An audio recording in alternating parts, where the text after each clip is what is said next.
El viento tenía dientes esa noche, cosas afiladas y frías que mordían a través de pinos y porches por igual, silbando como viejos fantasmas entre las rendijas de la cabaña medio reparada. La nieve caía pesada, de lado, espesa como lana, cubriendo el mundo en silencio y pena. Era el tipo de noche que los habitantes de las llanuras temían más, no por lobos ni asaltantes, sino por la quietud que traía, y por los recuerdos que podían surgir en ese silencio. Ellen le blandía el hacha con ritmo, su aliento formando nubes como fantasmas delante de ella. Sus faldas estaban recogidas alto y sujetas con alfileres, las botas hundidas hasta los tobillos en blanco. Cada golpe del hacha resonaba contra los maderos. Cada astilla de madera helada era otra respuesta al dolor en sus hombros. No miró atrás hacia la cabaña, aunque sabía que sus hijos la observaban desde la ventana escarchada, sus pequeños rostros redondos y apretados contra el vidrio como lunas pálidas. Dentro, el calor titilaba bajo. Un fuego construido con cuidado de astillas racionadas y ramitas hacía lo posible por alejar al invierno que se colaba por cada grieta. Junto a él estaban su niño y su niña, almas gemelas nacidas en una tormenta de verano hacía 8 años. Sus nombres eran Ruth y Josiah, pero ella rara vez los usaba en voz alta. Los nombres parecían promesas, y Ellen había aprendido a mantener las promesas calladas. Mamá tiene frío, susurró Josiah, voz salida de un día de silencio. No solía hablar primero. Ruth alcanzó su mano y la sostuvo sin decir palabra. Esperaron, observando cómo su madre trabajaba en la ventisca. Cuando finalmente entró, la tormenta la siguió, blanca y salvaje sobre sus hombros, pestañas heladas, bufanda rígida por la escarcha. Cerró la puerta con la cadera, dejó caer la leña con un suspiro y se volvió hacia el fuego. Les dio a los niños un asentimiento. Sin palabras, solo un gesto. No era cruel, pero la bondad se había convertido en algo que llevaba en gestos callados, una mano en una cabeza, una manta bien ajustada. Su voz era baja y gastada, como un lecho de río alisado por el tiempo y las inundaciones. Comieron en silencio, salvo el crepitar del pino, pan de maíz y nabos hervidos en agua salada. Nada más. Josiah intentó no hacer muecas. Ruth masticaba con cuidado, como si la gratitud pudiera dar sabor a lo insípido. Ellen los observó comer, rodillas recogidas bajo sus faldas de lana, y su mirada se suavizó, aunque solo un poco. Había imaginado alguna vez este momento. Luz de fuego en sus mejillas, la cabaña llena de calor e historias. Pero el hombre con quien había construido ese sueño nunca había sido de los que traían historias a la vida. Murió la primavera pasada en un viaje comercial fallido, a unas 15 millas al este cerca de Copper Ridge. Cayó bajo su propio carro borracho, dijeron. Ella recibió la noticia con ojos secos y una extraña calma, como si una parte de ella hubiera sabido que se iría sin despedirse como se debe. Se había ido antes de otras formas. Después de la cena, Ellen arropó a los niños en su cama compartida, puso gruesas colchas sobre sus pequeñas formas y besó la frente de Ruth. Se detuvo junto a Josiah, su mano rozando sus rizos, tan parecidos a los de su padre, solo más suaves. Él levantó la vista hacia ella, parpadeando despacio. ¿Estaremos bien si la nieve no para? Ella lo estudió. Un niño fingiendo no tener miedo. La nieve siempre para, dijo. Entonces llegó el sonido, delgado, distante, como algo entre un gemido y un llanto. El viento gemía, pero esto no era el viento. Ellen se quedó inmóvil.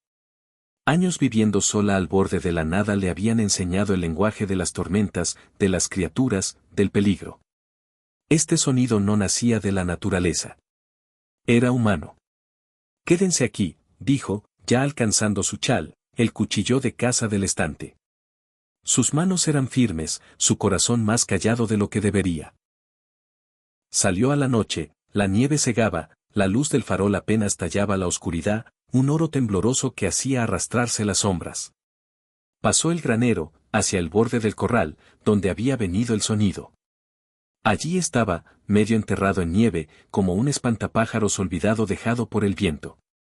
Sangre manchaba el blanco a su alrededor, extendiéndose lentamente como óxido en agua. Su rostro estaba vuelto a un lado, y en la luz parpadeante vio piel cobriza, pómulos altos, cabello oscuro enredado con escarcha. Comanche. Su aliento se detuvo. No por miedo, no del todo. No se movía. Un brazo doblado debajo de él, el otro extendido como si hubiera arrastrado las últimas yardas solo por voluntad. Su pecho subía en sacudidas superficiales. Un asaltante y, sin embargo, ella se agachó junto a él, dedos en su cuello, pulso débil. Piel caliente a pesar del frío, fiebre, herida en el costado, vieja, probablemente infectada, moretones bajando por las costillas. No sabía qué historia llevaba, pero había terminado aquí, en su nieve, a sus pies. Debería dejarlo. Dejar que la naturaleza terminara lo que la violencia había empezado. No le debía nada. La tumba de su marido estaba a no más de 15 metros de aquí. Recordatorio frío y amargo de cómo la confianza podía agriarse. Había sangrado en su tierra, casi muerto en su puerta.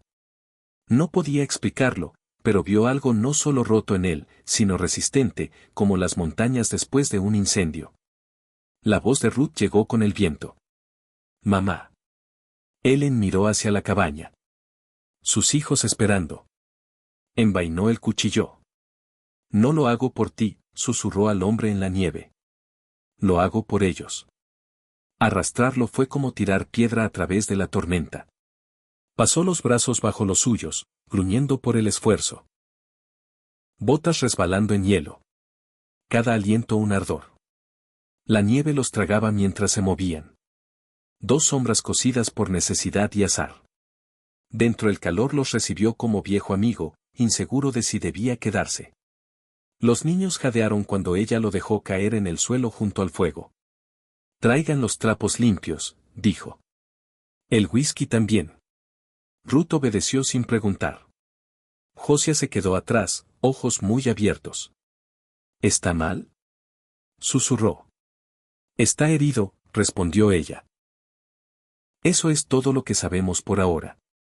Cortó la camisa endurecida, revelando piel marcada por cicatrices viejas y heridas nuevas. Era delgado, construido como halcón, nada desperdiciado, todo afilado. Presionó tela en la carne desgarrada cerca de las costillas. Él se estremeció, pero no despertó.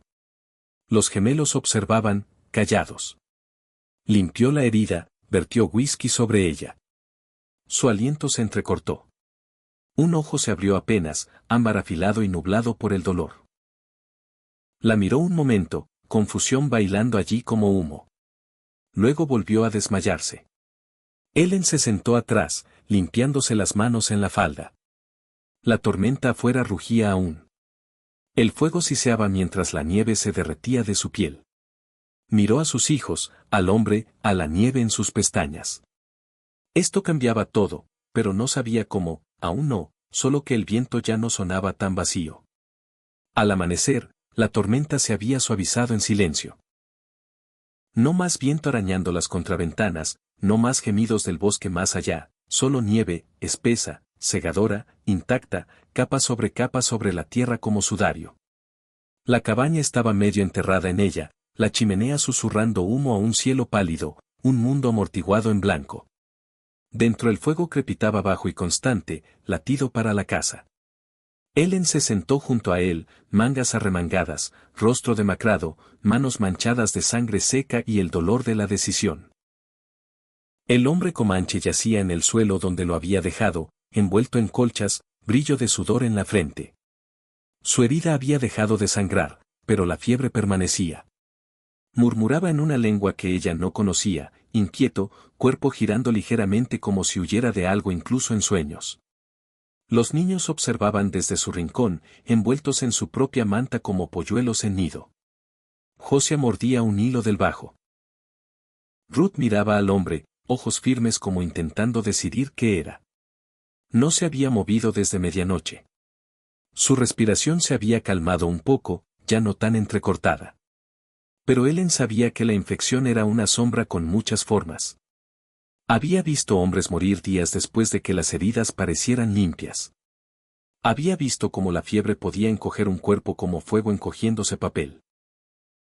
Se levantó despacio, rodillas rígidas por horas en el suelo, y mojó un trapo en la palangana. Lo presionó suavemente en su frente. Su piel ardía bajo el paño fresco. Sin embargo, un temblor recorría sus miembros como si estuviera hecho de nieve. Cuando se agitó, no fue por dolor. Fue por sed. Sus labios se separaron ligeramente, agrietados y secos. Alcanzó la taza de hojalata junto al fuego, la llevó a su boca. Bebió sin abrir los ojos, pero tragó con esfuerzo. Su garganta trabajó, y entonces, apenas por encima de un susurro, dijo algo. Ella no lo captó. Su voz era grave. Abrió un ojo, solo uno, marrón dorado, vidrioso, aún medio perdido en la fiebre, pero consciente. La vio, no solo su forma o rostro. A ella. Pudo notarlo. Había algo no dicho en la forma en que su mirada no vaciló ni titubeó, como si hubiera esperado a alguien más y se sorprendiera de ser perdonado. Ella asintió una vez, como diciendo, sí, estás a salvo aquí. Aunque no pasaron palabras entre ellos, él cerró los ojos de nuevo. El sueño lo reclamó como marea. Más tarde salió a revisar el ganado. El granero había resistido.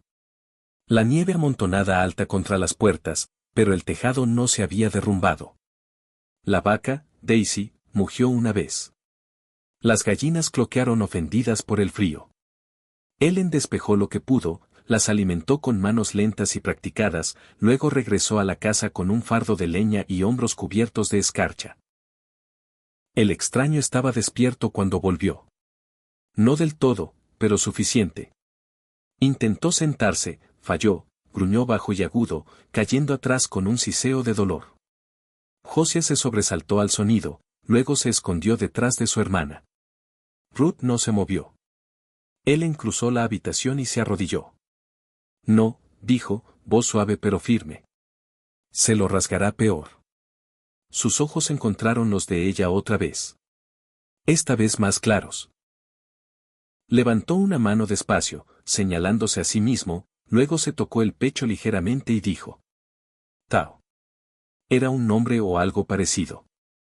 Ella dudó, luego lo repitió más despacio. Tao.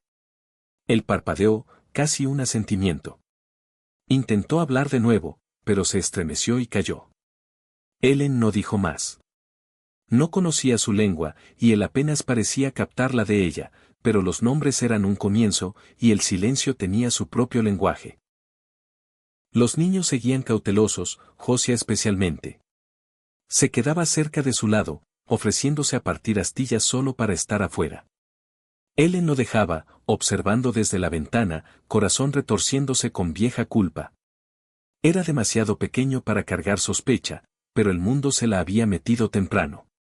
Perder un padre, ver a una madre cargar todo, aprender la lengua del hambre, ese tipo de vida afilaba los bordes del corazón de un niño. Esa noche Ruth llevó su pequeño conejo de madera al hombre, lo puso junto a su cama sin palabra.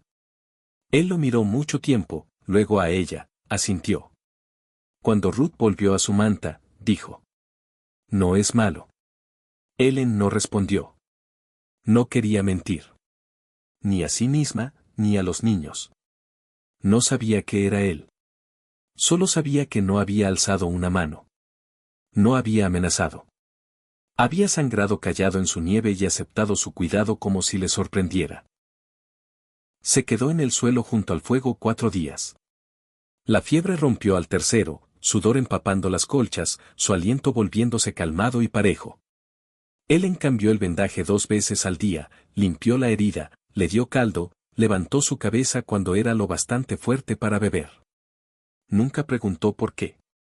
Solo observaba, escuchaba, dijo su nombre una tarde cuando la luz era baja. Su voz áspera pero deliberada. Ellen. Ella levantó la vista. Los niños ya dormían. La nieve susurraba contra el cristal de la ventana. Sí, dijo. Él apartó la mirada entonces, como si la palabra misma le hubiera costado algo. Sus manos eran callosas, las cicatrices a lo largo de sus brazos talladas como historia en carne. Había pasado por guerras, tal vez no todas con balas. Se sentó la mañana siguiente por sí mismo, tembloroso, lento, pero erguido. La luz del fuego proyectaba anillos dorados sobre su rostro. Su cabello estaba suelto ahora, seco, echado atrás detrás de las orejas. Parecía más joven de lo que ella había pensado primero. No infantil, pero tampoco viejo. Quizá 30. Quizá 30 vidas ya vividas. Señaló la puerta, hizo el gesto de caminar. Ella entendió. Negó con la cabeza. Necesita otro día. Él ladeó la cabeza, luego asintió. Aceptó.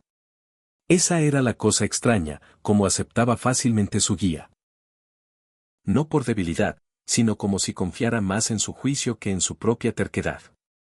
Esa tarde, mientras él dormitaba, Helen se sentó junto al hogar, tejiendo otro parche en el abrigo de Josiah.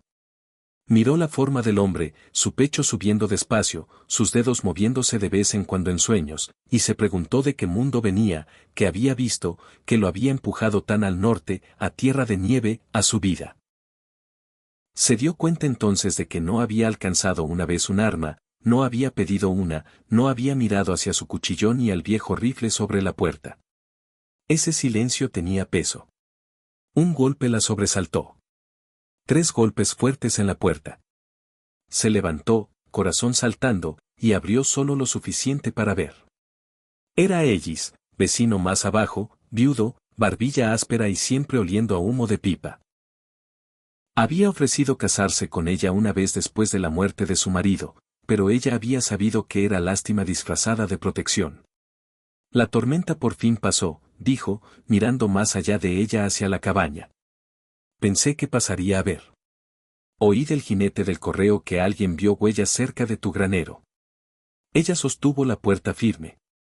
Podrían haber sido lobos. Ellis entrecerró los ojos. Alguien ahí dentro. No estoy escondiendo nada. Dijo ella, calmada como estanque quieto. Él la miró como hombre midiendo la fuerza de un poste de cerca antes de apoyarse en él, luego asintió. Falsa amabilidad. Bueno, avíseme si necesita ayuda. Ella cerró la puerta antes de que terminara la frase. El hombre junto al fuego, Tau, no se había movido. O tal vez sí fingió no hacerlo. De cualquier modo, ella no dijo nada. Esa noche fue al granero y no volvió hasta después de medianoche. Ella lo encontró sentado en un fardo de heno, afilando un cuchillo despacio, ojos lejanos. No es usted el peligro aquí, dijo ella en voz baja. Él no la miró. Pero lo traigo. Ella se acercó. Si viene peligro, lo enfrentaré con ojos abiertos. Prefiero eso que vivir con miedo a sombras. Él asintió, pero era el tipo de asentimiento que llevaba pena. Se irá pronto, dijo ella, no como pregunta. Cuando la tierra se seque. El dolor que floreció en su pecho entonces fue inesperado, y lo odió por ser tan tierno. Se volvió antes de que él pudiera verlo. Los días pasaron, llegó lluvia, luego sol, la nieve se derritió en serio, el arroyo corrió alto, los árboles brotaron. Él plantó cebollas junto a ella, arrodillado en la tierra con mangas arremangadas y sudor en la frente. Ella le enseñó nombres de hierbas. Él le enseñó una palabra en su lengua, nama, que dijo significaba suficiente o lleno. Ella la probó una mañana y el río. No fuerte, pero real. Fue una buena risa. Ella quería guardarla. Entonces una noche, mientras el crepúsculo se asentaba suave como aliento sobre las llanuras, los niños ya dormidos, se sentaron juntos en el porche. Ella le ofreció café, y él lo tomó, aunque rara vez lo bebía. El silencio entre ellos era diferente ahora. No vacío, no forzado. Soñé con mi esposa, dijo él. Ellen lo miró pero no dijo nada. Murió con nuestro hijo hace mucho tiempo. Mal invierno, sin comida, sin ayuda. Lo siento. Él asintió. Tenía tus ojos. Eso le robó el aliento por un momento. No por las palabras, sino por la forma en que las dijo, como si hubiera querido decir otra cosa del todo, pero esa fue la forma en que salió. Tuve un marido, dijo ella tras una pausa. No murió en guerra, Solo se deslizó bajo el carro borracho y nunca se levantó.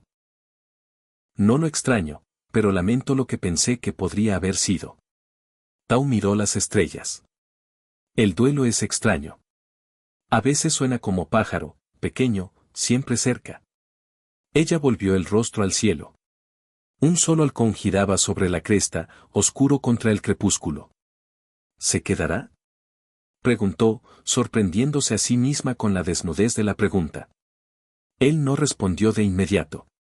Pero entonces dijo: por ahora. Y ella entendió.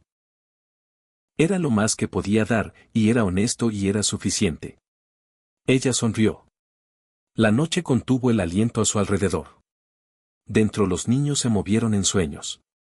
El aire olía a tierra y savia, y en algún lugar lejano los coyotes aullaron no de hambre, sino en canción. El sol regresó con aspereza, como si la tierra misma se estirara saliendo de un dolor largo contenido.